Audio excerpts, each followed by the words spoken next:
Salut à tous et bienvenue dans cette nouvelle vidéo dans laquelle je vais vous apprendre à faire la connexion entre deux applications en réseau. Ça veut dire comment se connecter à une base de données distante en réseau ou alors une base de données locale. Déjà, je vais vous présenter les deux ordinateurs avec lesquels nous allons travailler.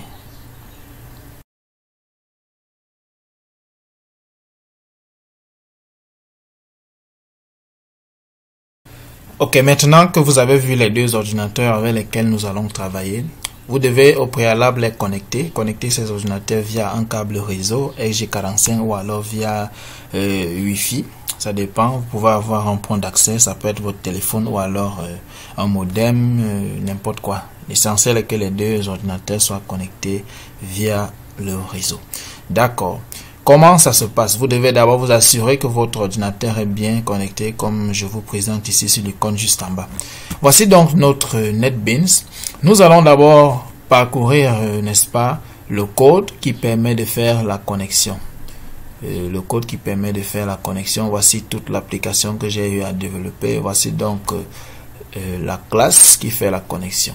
Je vais vous ramener dans la partie où on fait la connexion à la base de données pour que vous soyez rassurés de ce que nous sommes en train de faire. Bien, voici donc la partie qui nous permet de faire la connexion à la base de données. Je ne vais pas m'attarder à vous montrer comment est-ce qu'on fait une connexion à la base de données en Java. Vous le savez déjà pour certains, mais voici la ligne qui permet de faire la connexion. Et généralement, on le fait avec le try catch. Le catch permet de renvoyer une erreur. J'en ai créé tout un bouton qui permettait de retourner une erreur de connexion à la base de données. Et plus tard, vous allez vous rendre compte que en fait, nous allons essayer d'implémenter cela dans la machine, dans l'autre machine. Nous allons voir l'erreur. S'il y a une erreur, cette classe-là va nous retourner l'erreur. Vous allez bien observer. Donc, maintenant que vous avez vu la classe qui permet de faire la connexion à la base de données, nous allons directement passer au vif du sujet. Nous voulons faire la connexion à une base de données qui se situe dans une autre machine, donc dans un autre ordinateur. C'est ça le but ultime de la communication d'une application sur deux ordinateurs ou alors à l'intérieur d'un réseau. Donc, pour pouvoir utiliser notre application dans une machine, pourtant cette application est connectée à une base de données qui est dans une autre machine en réseau. Cela se fait sur connexion à distance, ça se fait aussi sur les connexions en local, c'est la même chose, il suffit que les machines soient connectées. Il y a deux principes donc préalables qui devraient nous aider à le faire. Écoutez très bien. La première des choses, c'est quoi? C'est de permettre à ce que la machine qui se comporte comme la machine serveur, c'est-à-dire la machine dans laquelle est située la base de données, doit d'abord permettre les connexions entrantes. Ça, c'est la première des choses. Cela se gère au niveau du pare-feu.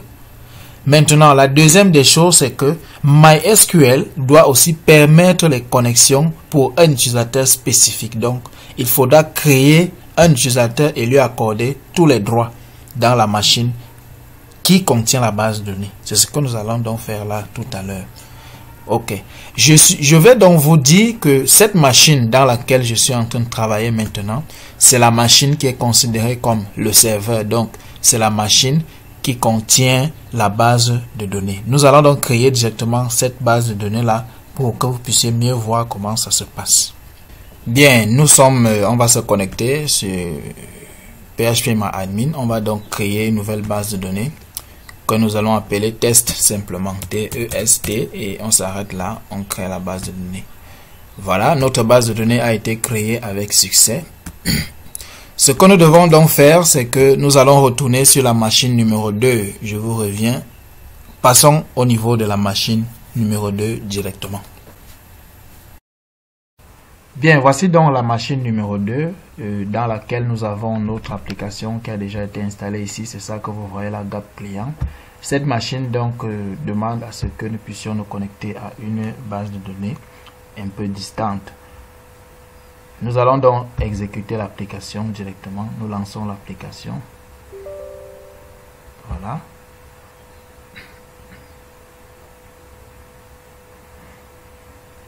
Ok.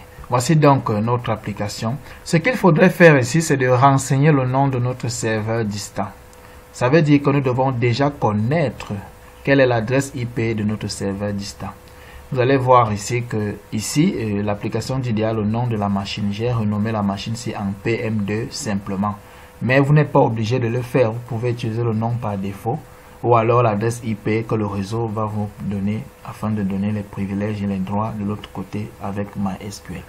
Donc, retournons donc au niveau de la machine numéro 1 pour que je vous représente autre chose. Bien, nous sommes sur la machine numéro 1. Nous allons lancer l'invite de commande CMD et on va essayer de retrouver l'adresse IP avec ipconfig. Voilà. Nous avons l'adresse IP 169.254.207.193. Retournons au niveau de la machine numéro 2, c'est-à-dire la machine client, parce qu'ici il s'agit de la machine serveur. La machine client va donc faire un ping vers cette adresse IP pour voir si la communication est déjà validée. Nous sommes donc au niveau de la machine numéro 2. On va aussi ouvrir l'invite de commande CMD. Voilà, on valide. On va faire donc un ping 169.254, voilà, .207.193. On fait un ping et voilà, et vous allez voir que la machine numéro 2 répond directement. Vous devez vous rassurer que la machine serveur répond avant de pouvoir engager une éventuelle communication. Vous ne pouvez pas faire la communication s'il n'y a pas de réponse. Si la machine numéro 1, c'est-à-dire le serveur, répond, alors ça marche. Il n'y a plus de problème d'abord à ce niveau. D'accord. Ça, c'est la première des choses. Maintenant, la deuxième des choses, c'est que nous devons reconnaître, le port, c'est toujours 3306. Si vous utilisez WAMP Server ou MySQL de WAMP Server, c'est 3306. Mais là, ici, à ce niveau, vous allez enlever le localhost. Vous allez simplement mettre l'adresse IP de la machine qui est le serveur. Vous allez mettre le 169, voilà, .254.207.193. Voilà l'adresse IP de la machine serveur. Voilà. À ce niveau, la base de données, c'était test. Et le nom utilisateur, si vous mettez root, ça ne marchera jamais. Vous devez mettre un nouvel utilisateur que vous allez créer au niveau de la machine serveur. Donc la machine serveur doit permettre un utilisateur pour cette nouvelle machine, doit donner les accès à cette machine. Retournons donc encore au niveau du serveur pour essayer de créer un utilisateur avec une requête SQL. Maintenant, nous allons entrer directement dans notre serveur, le serveur MySQL. Il faut revenir ici en cliquant là. Vous êtes au niveau du serveur, vous cliquez sur SQL. Alors, vous allez copier simplement ce code-là. Vous copiez, mais vous allez changer certaines données. Vous mettez ici. Comment nous allons faire cela? Il faudrait créer un nouvel utilisateur. Nous allons l'appeler user test, par exemple. Regardez bien comme j'écris user test. Ne changez pas. Mettez user test tel que vous voyez. Maintenant, au lieu de mettre le gap clé ici, vous allez changer le gap clé avec le nom de la machine qui sera cliente. Notre machine cliente est appelée PM2, mais vous pouvez mettre PM2 si vous avez renommé la machine. Mais il est préférable, n'est-ce pas, de mettre l'adresse IP de la machine cliente. C'est mieux de mettre l'adresse IP. Pour donc trouver l'adresse IP de la machine cliente, retournons donc au niveau de la machine cliente et on fait un ipconfig. Nous sommes donc ici à la machine cliente. Qu'est-ce que nous allons faire? Nous allons écrire ipconfig. Ipconfig, voilà. C'est cette adresse que nous allons mettre au niveau du serveur. Retour vers le serveur.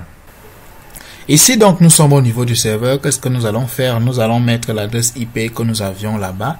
Je vous le mets là, c'est 169. Oui. Et après 169, c'est 254. Voilà. Oui. Et nous avons 37 par la suite. Après 37, c'est le 209. D'accord. 209. Voici donc notre nouvel utilisateur. Et là, on va aussi copier ici. On change ici. À ce niveau, on met gap clé.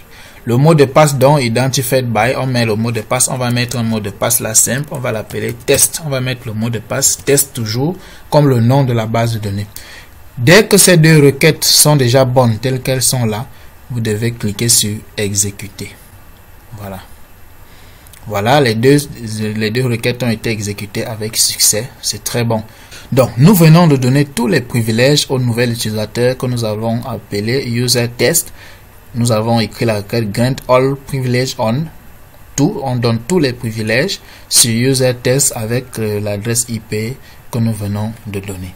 Retournons au niveau du client. Bien, nous sommes donc au niveau du client. Qu'est-ce qu'on va faire? Nous retournons au niveau de le test de la connexion. Notre base de données test c'est déjà bon. Ici, au niveau du nom utilisateur, c'était user test. User test. Voilà. Et le mot de passe, c'était simplement aussi test.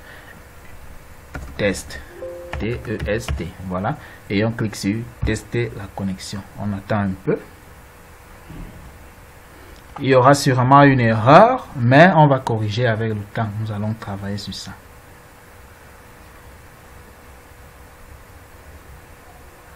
Souvenez-vous que nous n'avons pas encore fait les deux, nous n'avons pas encore donné les privilèges des deux à deux niveaux. Voilà. Vous allez voir que voici l'erreur qui sort. Erreur de connexion à la base de données. Erreur. Communication link failure. Nous allons bien agrandir pour voir cette erreur là. Que vous comprenez bien comment ça se passe. Voilà. J'ai quelques difficultés. Voilà. Voici l'erreur. Vous allez zoomer pour mieux voir l'erreur. Communication link failure. Last packet sent successful to the server was 0 milliseconds. Go driver has not received. Voilà. Donc ça veut dire qu'il y a une erreur de communication. Pourquoi il y a erreur? C'est simplement parce que le pare-feu du serveur, de la machine serveur, ne permet pas encore les connexions. Comment ça se passe? Comment donc on va faire pour résoudre ce problème? On retourne au niveau du serveur. Bien, nous sommes au niveau du serveur ici. Nous allons revenir ici à la barre de recherche. On va taper pare-feu. Pare-feu Windows Defender. On va ouvrir. Et là, on passe sur paramètres avancés. Sur paramètres avancés ici, vous allez cliquer sur propriété du pare-feu Windows Defender. Lorsque vous cliquez sur ça, vous allez voir profil de domaine. Là, vous voyez bloqué par défaut. Vous cliquez là, vous mettez autorisé. Profil privé, pareil, bloqué, vous mettez autorisé. Profil public, ici vous mettez autorisé simplement et là vous appliquez. Dès que vous appliquez, c'est bon. Vous voyez, il y a les juste partout. Retournez au niveau du client, essayez encore la connexion. Bien, nous sommes au niveau du client, on va encore cliquer sur tester la connexion. Voilà, vous voyez, succès, connexion bien établie avec la base de données. Donc, ce tuto, il est terminé. Merci de nous avoir écoutés. Laissez-nous un commentaire si cela vous a plu, si ça vous a résolu, si ça vous a aidé à résoudre un problème. Laissez-nous un commentaire et vraiment partagez aussi cette vidéo parce que beaucoup recherchent ce type d'astuce. Ils sont bloqués sur leurs applications, ils n'arrivent pas à trouver cette astuce-là. Donc, partagez, laissez un coup de pouce. Dites aussi merci si possible pour encourager la chaîne. À très bientôt.